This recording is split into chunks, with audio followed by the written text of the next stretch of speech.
Hello friends, आज हम ecosystem से रिलेटेड एमसीक्यू की स्टडी कर रहे हैं। Question 1, an ecological study undertaken in rain forest of northern India. Answer is sin ecology.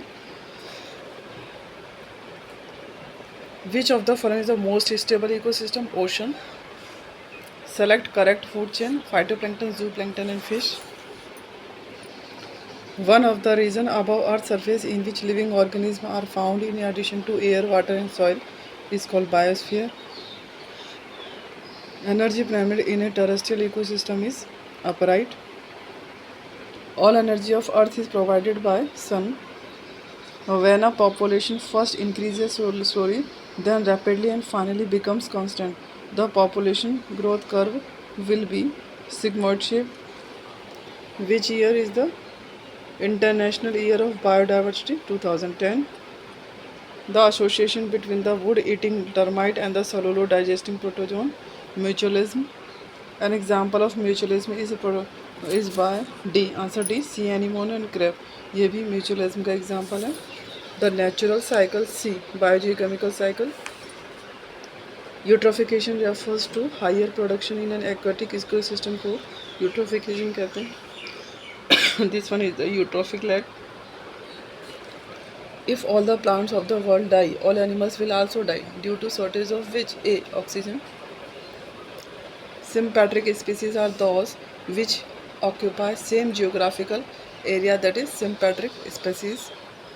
Which of the following regulates amount of CO2 in the atmosphere? D. Oceans regulate amount of CO2 in the atmosphere. Ramsar convention wetland conservation से related है. From the following ozone in a troposphere is depleted by chlorofluorocarbon. Next question, India's first centre for wetland conservation का Mumbai, Kolkata, Chennai, Chandigarh. Answer है B. First wetland conservation and management centre Chennai. The maximum carbon reservoir are found in C. Marine sediment में सबसे ज़्यादा carbon reservoir. In the absence of carbon dioxide the earth will B earth as cold as moon.